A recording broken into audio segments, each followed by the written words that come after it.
नमस्कार दोस्तों, आज दिन भर की बड़ी खबरों में आपका स्वागत है। मैं हूं मीनू। आज इस बुलेटिन में हम बात करेंगे देश दुनिया की तमाम टॉप ट्रेडिंग हेडलाइंस की। छोटी सी चिप में टिकी है 21वीं सदी की ताकत। पीएम मोदी ने ग्रेटर नोएडा में सेमीकंडक्टर यूनिट की रखी नींव। 1 अप्रैल से केस में टोल नहीं दे पाएंगे, फास्टैग या यूपीआई से ही होगा पेमेंट। नगद लेन देन पूरी तरह बंद करने की तैयारी। राहुल गांधी की महाराष्ट्र के भिवंडी कोर्ट में पेशी हुई। मानहानि केस में नया जमानतदार पेश किया। केंद्रीय मंत्री जेपी नड्डा ने सोलन में नई वैक्सीन लॉन्च की। बोले भारत ड्रग्स, दवाओं और वैक्सीन बनाने में वर्ल्ड लीडर बना। 3 राज्यों में एसआईआर की फाइनल लिस्ट पब्लिश। राजस्थान में 5.15 करोड़, छत्तीसगढ़ में 1.87 crore voter registered. AI summit में हंगामा पड़ा भारी। यूथ कांग्रेस के नेताओं को बड़ा झटका। कोर्ट ने 5 दिन की पुलिस कस्टडी में भेजा। नासा ने माना सुनीता का अंतरिक्ष में फंसना खतरनाक था। इसे कल्पना चावला के साथ हुए हादसे जैसा माना।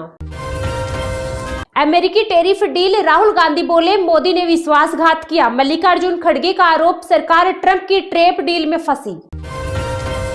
दिल्ली में आतंकी हमलों का अलर्ट, लाल किले की सुरक्षा बढ़ाई। चांदनी चौक का मंदिर भी निशाने पर, धार्मिक ऐतिहासिक जगहों की सिक्योरिटी बढ़ाई। ट्रंप ने ईरान पर सैन्य कार्रवाई का फैसला टाला। 10 से 15 दिन में तय करेंगे हमला करना है या नहीं। भारत अमेरिका ट्रेड डील फरवरी के अंत तक फाइनल होगी। मार्च में हस्ताक्षर होंगे। 1 अप्रैल से लागू होने की उम्मीद। भारत पाकिस्तान बॉर्डर पर ड्रोन ने उड़ाए बंकर। मिट्टी में दबी माइंस को ढूंढ निकाला। अमेरिकी सुप्रीम कोर्ट ने ट्रंप के टैरिफ रद्द किए। भारत पर 18% टैरिफ भी खत्म। नाराज ट्रंप ने 10% नया टैरिफ लगाया। पश्चिम बंगाल में एसआईआर, हर सीट पर औसतन 19,000 नाम हटे। टीएमसी बोली 1.25 करोड़ बंगाली लाइन में लगी। एमपी में 20 जिलों में बारिश, आंधी का अलर्ट। राजस्थान में मिनिमम टेम्परेचर 11 डिग्री सेंटीग्रेड से 17 डिग्री सेंटीग्रेड के बीच। हरियाणा में कोहरा छाया। अजीत पवार के भतीजे का आरोप, प्लेन क्रैश बड़ी साजिश। दुर्घटना के समय कई धमाके हुए थे। 2 लाख से ज्यादा किसानों को सीएम नीतीश कुमार की सौगात, 100 करोड़ रुपए की राशि करेंगी जारी। जिन लोगों ने प्रयागराज में शंकराचार्य का अपमान किया वो नकली सनातनी। अखिलेश यादव ने बिना नाम लिए सीएम पर बोला हमला। राहुल गांधी ने लंच पर कांग्रेस नेताओं से की मुलाकात। बीएमसी चुनाव में खराब प्रदर्शन को लेकर हुई चर्चा। मायावती अखिलेश बोले एआई समिट में कांग्रेस का प्रदर्शन गलत। भाजपा का देश भर में प्रदर्शन।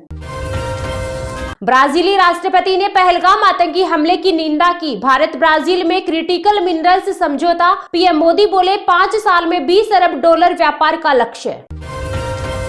फोन पे से बिना पिन डाले होंगे यूपीआई पेमेंट। फिंगरप्रिंट और फेस आईडी से कर सकेंगे 5,000 रुपए तक का भुगतान। राजौरी के सुंदरबनी सेक्टर में सर्च ऑपरेशन। AK-47 और भारी मात्रा में गोला बारूद बरामद। खून से सने पैरों के निशान मिले। ट्रंप के टैरिफ रद्द होने पर फ्रांसीसी राष्ट्रपति मैक्रों बोले लोकतंत्र में सत्ता पर कंट्रोल जरूरी। दिल्ली से पाकिस्तान के मस्जिद धमाके का बदला चाहता है लश्कर। राजधानी में आतंकी हमले का हाई अलर्ट। भारतीय मूल की आशा शर्मा माइक्रोसॉफ्ट गेमिंग की सीईओ बनी। 40 साल तक कंपनी के साथ रहे, फिल्म स्पेंसर की जगह लेंगी। यूक्रेन ने 1400 किलोमीटर दूर रूस के भीतर किया बड़ा ड्रोन अटैक। अंतर्महाद्वीपीय बैलिस्टिक मिसाइल फैक्ट्री को बनाया निशाना। जयपुर में बीजेपी कार्यकर्ताओं की पुलिस से झड़प। राहुल गांधी के खिलाफ कांग्रेस प्रदेश मुख्यालय का घेराव करने जा रहे थे। 2.5 लाख किसानों को सीएम योगी ने बांटे 285 करोड़ रुपए। पीएम फसल बीमा योजना के तहत अन्नदाताओं को मिली क्षतिपूर्ति राशि। आरएसएस प्रमुख मोहन भागवत बोले आरएसएस को सत्ता की चाह नहीं, हमारा लक्ष्य हिंदू समाज को एकजुट करना है।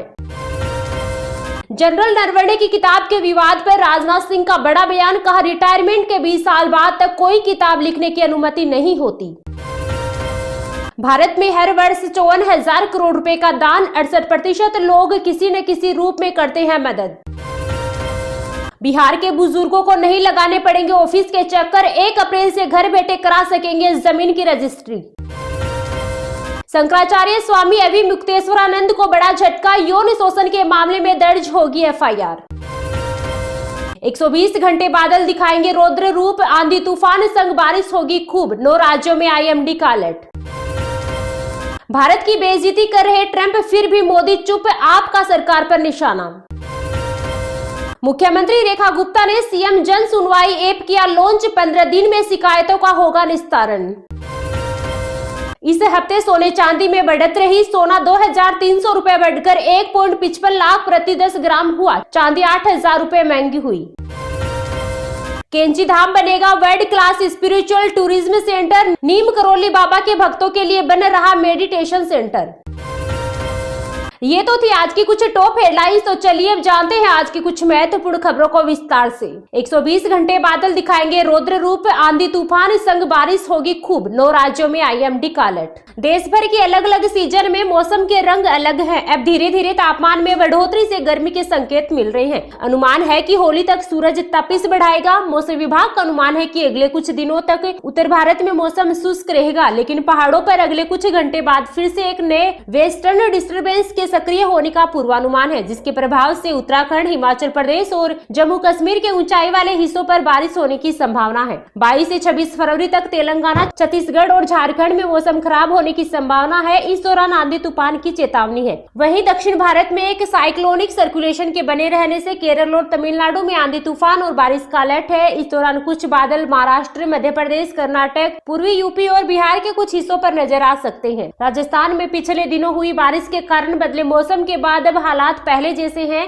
अनेक इलाकों में दिन का तापमान बढ़ने लगा है, जहां बीते 24 घंटे में बाड़मेर में अधिकतम तापमान 33.4 डिग्री सेल्सियस दर्ज किया गया है। मौसम केंद्र ने बताया कि शनिवार सुबह तक के 24 घंटे में अधिकतम तापमान बाड़मेर में 33.4 डिग्री, फलोदी में 31.4 डिग्री, जालोर में 31.2 डिग्री, जोधपुर में 31 डिग्री व जैसलमेर में 30.3 डिग्री सेल्सियस दर्ज किया गया। वहीं जबकि न्यूनतम तापमान फतेहपुर सीकर में 9.4 डिग्री रहा, जिससे दिन काफी गर्म महसूस किए जा रहे हैं। हालांकि सुबह और शाम गुलाबी ठंडक से सतर्क रहने की जरूरत है। राज्य में आने वाले दिनों में मौसम शुष्क रहने का अनुमान है। हिमाचल प्रदेश में रविवार से एक नया पश्चिमी विक्षोभ सक्रिय हो सकता है, जिससे फिर मौसम में बदलाव की संभावना है। IMD ने बताया कि किन्नौर, लाहौल स्पीति, कुल्लू, चंबा और मनाली समेत कई ऊंचाई वाले हिस्सों पर बर्फबारी के साथ साथ बारिश हो सकती है। अगले 48 घंटों में अच्छी बर्फ गिरने से कड़ाके की ठंड का एहसास होगा। शिमला समेत कई जिलों में अभी से बादलों की आवाजाही शुरू हो गई है। हालांकि मैदानी इलाकों में मौसम साफ रहने से तापमान में बढ़ोतरी हो रही है। उधर जम्मू कश्मीर के कुछ हिस्सों पर आंशिक तौर पर बादल छाए रहने की संभावना है, जबकि 27 और 28 फरवरी को हल्की बारिश से बर्फबारी मौसम को फिर से बदल सकती है। इस दौरान घाटी के कुछ हिस्सों पर न्यूनतम तापमान माइनस की श्रेणी में रहने की संभावना है। IMD का पूर्वानुमान है कि दक्षिण भारत में अगले 5 से 6 दिन तक मौसम का रुख बदला रहेगा। खासकर साइक्लोनिक सर्कुलेशन के कारण आंधी तूफान और बारिश में मौसम काफी प्रभावित रहेगा।